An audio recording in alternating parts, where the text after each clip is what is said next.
तो प्यारे बच्चे, आपको मैंने पहले बताया था कि माहेश्वर सूत्र को हम 3 नाम से जानते हैं। माहेश्वर सूत्र, इसका दूसरा नाम है पाणिनि सूत्र के नाम से भी इसको हम जानते हैं, क्योंकि पाणिनि सूत्र अब भगवान शंकर के डमरू से निकला, जिसके चलते इसको माहेश्वर सूत्र कहते हैं। हाँ, इसको पाणिनि के द्वारा लिखा गया, तो इसीलिए इसको पाणिनि सूत्र कहते हैं। और इसके आधार पर प्रत्याहार बनाया जाता है।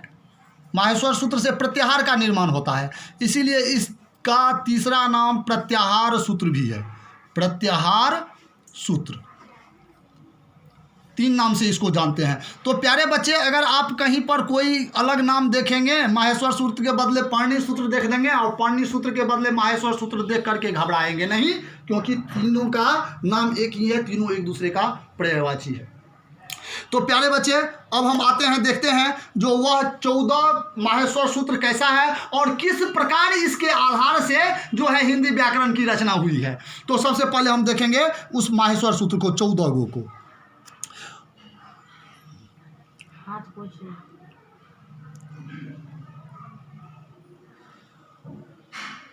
ओ ई उण, इसको पढ़ेंगे ओ ई उण।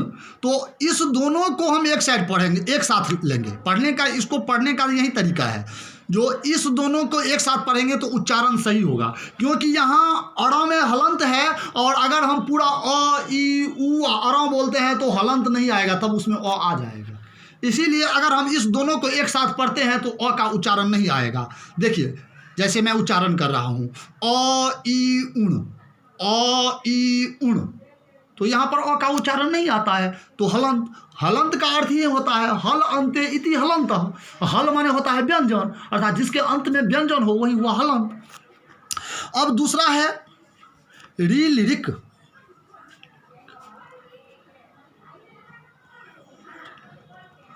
रीलिरिक, तो फिर इस दोनों को एक साथ पढ़ लिए, रीलिरिक। तीसरा है ए ओंग, ए ओंग। तीसरा है ए ओंग, ए को अलग किया और दोनों को एक साथ पढ़े, ए ओंग। चौथा है ऐ औच, ऐ औच।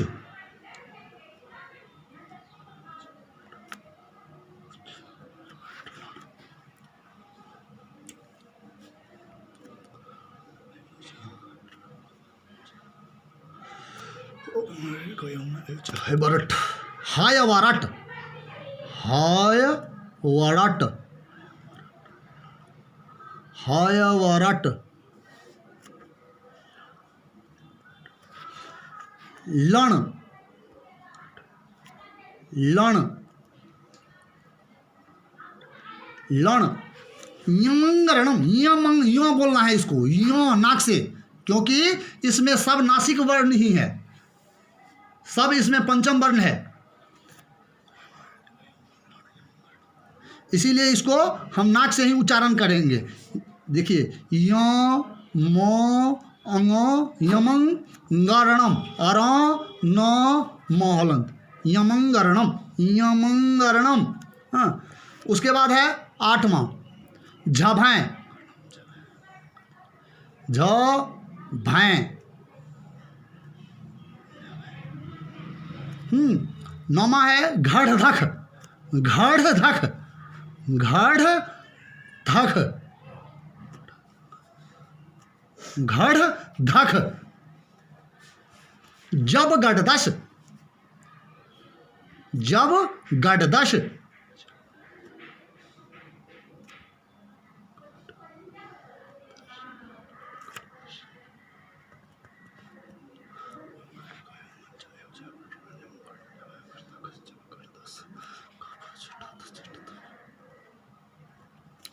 खफछ, खफछ ठथ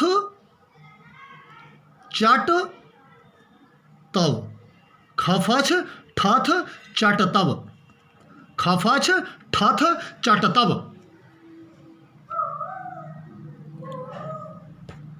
कपाय, कपाय, कपाय शशर शश षड़ हल, हल,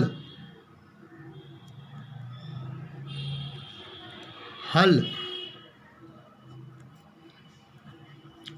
इसको मत दो, इसको मत लो।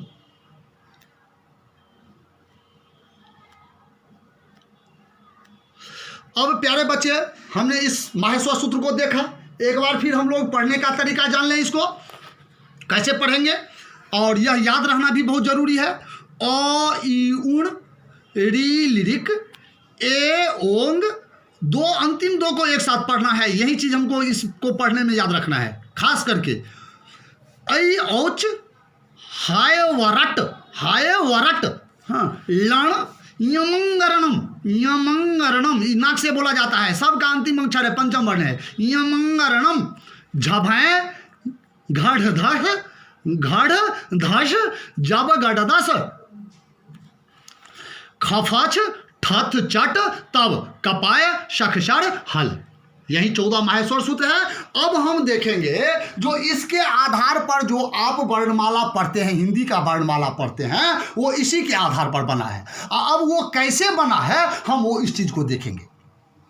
तो प्यारे बच्चे, अब यहाँ हम देख रहे हैं जो यह पहला 1 और 2 नंबर का सूत्र जो है ओ ई उण ऋ ऋक, तो इसमें सबसे पहले मैं एक बात आप लोग को बताना चाहता हूं। जो यह अंतिम वर्ण जो है वो इत संज्ञक है, इसको कहते हैं इत संज्ञा। अंतिम वर्ण को कहते हैं इत संज्ञा। तो ये इत संज्ञा जो है इसका काउंटिंग नहीं होता है, इसको छांट दिया जाता है, इसको छांट कर काम किया जाता है। तो शेष हमको बचता है इसमें 3 अ ई उ, और इसमें बचता है री लिरी। तो प्यारे बच्चे, हम मूल रूप से देखते हैं तो हिंदी में होता है ह्रस्व स्वर, ह्रस्व स्वर। तो ह्रस्व स्वर हो गया प्यारे बच्चे क्या सब, तो अ ई उ री लिरी, यही 5 हो गया ह्रस्व स्वर। इसे संस्कृत में मूल स्वर भी कहते हैं, इसे संस्कृत में मूल स्वर भी कहते हैं, इसे संस्कृत में मूल स्वर भी कहते हैं।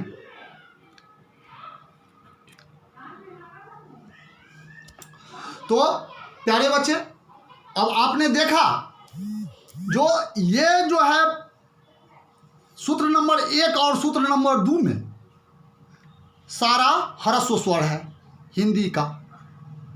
तो अब यहाँ आपके मन में ऐसा प्रश्न आएगा जो सर इसमें तो अ है, आ तो नहीं है, ह्रस्व ई है, दीर्घ ई तो नहीं है, ह्रस्व उ है, दीर्घ उ तो नहीं है।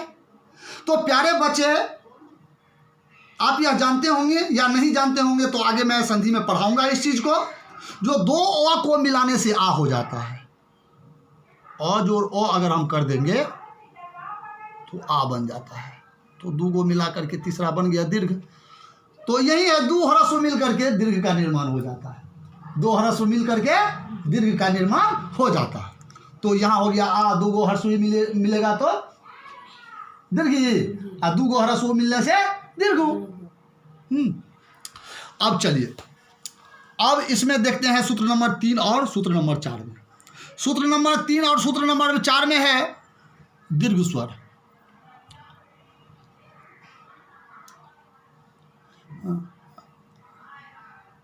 इसको दीर्घ, इसको गुण स्वर बोल सकते हैं हम, गुण स्वर, गुण स्वर। और गुण क्या है, तो ए ओ और को गुण कहते हैं, ठीक। तो देखिए इसमें गुण भी है, इसको वैसे दीर्घ स्वर भी आप कह सकते हैं, इसको स्वर। हाँ, तो अब देखिए इसमें सूत्र नंबर 3 और 4 में है। तो अब आपको मैं पहले बता दिया था अंतिम को गिनती नहीं करेंगे, तो अंगा और ई चौ छटा जाएगा, शेष बचा ए ओ ऐ ओ। क्या बचा, ए ओ ऐ ओ, ठीक। अब कहेंगे आप जो और कहाँ है, हाँ, और इसमें और ना है, एक में और ना अक्षर है, तो अंग और अ। तो तो प्यारे बच्चे, आपको मालूम है जो अंग और अह को जो है अयोगवाह कहा जाता है, वो वर्ण नहीं है। ठीक। अब देखिए सूत्र नंबर 5 में चलते हैं हम। हाँ, य र ल व ह, क्या य व र ह क्या समझता है? ह य व र क्या समझता है? ह य व र। तो इसको हम अंतस्थ वर्ण कहेंगे। ये क्या है हिंदी का? अंतस्थ वर्ण। अंतस्थ वर्ण आप देखे होंगे। अंतस्थ वर्ण कौन सा है? य र ल व को अंतस्थ वर्ण कहते हैं। नहीं, तो ये आ गया अंतस्थ वर्ण। ल तक, यहाँ तक, ये दोनों सूत्र मिलकर के सूत्र नंबर 5 और 6 में ना, अंतस्थ वर्ण कितना में है?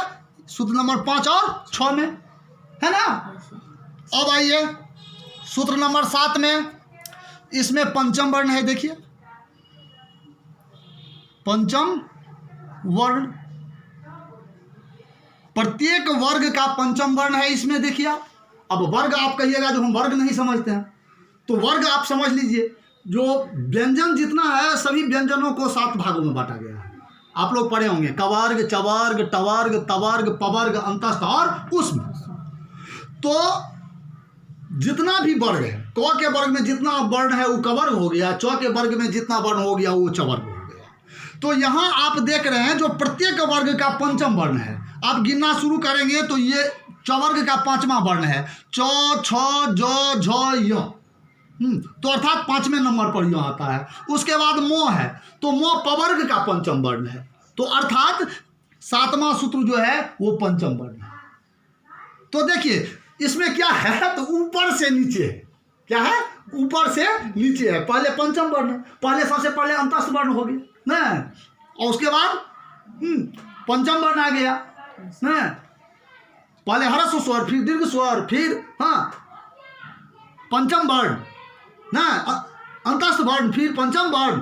अब देखिए यहाँ पर 8 और 9 में जो है ये चतुर्थ वर्ण है। चतुर्थ वर्ण प्रत्येक वर्ग का चौथा वर्ण है। देखिए क, ख, ग, घ ना, कवर्ग का चौथा वर्ण हो गया। यहाँ ढ है तो ये टवर्ग का चौथा वर्ण हो गया, ट, ठ, ड, ढ ना, टवर्ग का चौथा वर्ण हो गया। फिर ध है तो ये तवर्ग का चौथा वर्ण है, त, थ, द, ध। क्या समझ में आ रही है? तो प्यारे बच्चे अब हम देखेंगे सूत्र नंबर 10 में। सूत्र नंबर 10 में टोटल जो है वो तृतीय वर्ण है। तृतीय वर्ण जब गट 10। अब देखिए इसमें जितना है वो सब तृतीय वर्ण है। आपको मैं पहले बता दिया हूं जो अंतिम वर्ण की गिनती नहीं होती है, अंतिम वर्ण को नहीं गिना जाता है। तो इसीलिए शेष जितना बच गया सब तृतीय। ज है चवर्ग का तृतीय वर्ण है, ब है पवर्ग का तृतीय वर्ण है, ग है कवर्ग का तृतीय वर्ण है, ड है टवर्ग का तृतीय वर्ण है, द है तवर्ग का तृतीय वर्ण है। फिर अब हम चलते हैं, इसमें आधा लेते हैं, 11 नंबर में आधा लेते हैं। ये आधा जो है वो द्वितीय वर्ण है। सूत्र नंबर 11 जो है वो आधा जो है प्रत्येक वर्ण का द्वितीय वर्ण है। क्या है? द्वितीय वर्ण। क्या ना, ये द्वितीय वर्ण हो गया। और शेष जो है ये यहां से लेके यहां तक ना, यहां से यहां तक कौन हो गया? प्रथम वर्ण हो गया। क्या कौन हो गया? प्रथम वर्ण हो गया। देखिए ना, है ना। Yes sir. च प्रथम, ट प्रथम, त प्रथम, क प्रथम, प प्रथम, लेकिन टोटल आ जाता है, कोई छूटता नहीं है। 5वां वर्ग का प्रथम आ गया, नहीं आ गया? Yes sir. अब देखिए यहां से लेकर यहां तक उष्म वर्ण है। सूत्र नंबर 13 और 14 में उष्म वर्ण, उष्म वर्ण, उष्म वर्ण तालव्य स, मूर्धन्य स, दंत स और ह को उष्म वर्ण कहते हैं ना। तो ये हो गया। तो प्यारे बच्चे आज मैं यही समाप्त करता हूं वर्ग को। अगर आप लोग को कोई समस्या हो, कोई दिक्कत हो तो कमेंट में अवश्य लिखेंगे। और अगर जो किसी को कुछ सुझाव देना हो तो उनका भी मैं स्वागत करता हूं कि आप भी अपना सुझाव मेरे कमेंट बॉक्स में लिखेंगे, तथा मैं चाहूँगा कि अधिक से अधिक आपके शंकाओं को मैं दूर करूं तथा आपके सुझाव को मैं अपना आशीर्वाद समझूंगा और अपना आशीर्वाद देकर हमें अनुग्रहित करें। तथा मैं अपने प्यारों बच्चों को यही कहना चाहूँगा अपने यूट्यूब चैनल के माध्यम से कि लॉकडाउन है फिर भी हम हारेंगे नहीं। अरे खुदा की क्या हुआ? हाँ, परीक्षा ले रहे हैं, बगल में बैठा हुआ है स्टूडेंट होकर के वीडियो में आ रहा है। तो भगवान भी हम लोग के साथ अन्याय कर रहे हैं, जो हम लोग को अभी इस महान महामारी के महासमुद्र में धकेल दिए हैं, जिसमें हम लोग उगडुब कर रहे हैं। लेकिन फिर भी हम लोग हार नहीं मानेंगे। हम जहाँ हैं वहीं से अपने पढ़ाई लिखाई को व्यवस्थित रखेंगे और आगे बढ़ते रहेंगे। प्यारे बच्चे, आपको जितना आप लोग कमेंट में करते हैं, जो मैं आपके लिए सर तरसता हूँ, आपको देखने के लिए हाँ मन करता है सर, आपको आवाज़ सुनने का मन करता है। तो प्यारे बच्चे, अब लीजिए, आपको चैनल के माध्यम से मैं आपके साथ हूँ, हमेशा हूँ। अब आप जब चाहे मुझे अपने पॉकेट में रख सकते हैं। धन्यवाद। मैं इसी बात पर अब और एक बात और मुझे याद आ गई अंतिम जाते जाते। हाँ, इससे पहले मैं श्रीमान मनोज सर के मैथ के क्लास को जब देखा तो उन्होंने एक बात कही जो मुझे बहुत अच्छी लगी और उस पर मैं हंसा भी बहुत। जो प्यारे बच्चे, मेरा काम है पढ़ाना और इस पढ़ाई को आप तक पहुंचाना, वो तो मैंने पहुंचा दिया, लेकिन आप तैयार करेंगे वो आपका काम है। आप तैयार कीजिए। तो आप जो तैयार किए उसको धन्यवाद, और जो तैयार नहीं किए उनको इलाहाबाद। हाँ, ठीक। तो मैं भी इस बात को दोहरा रहा हूँ। धन्यवाद। तन मन धन से आप मेहनत करते रहेंगे। थैंक यू बच्चे।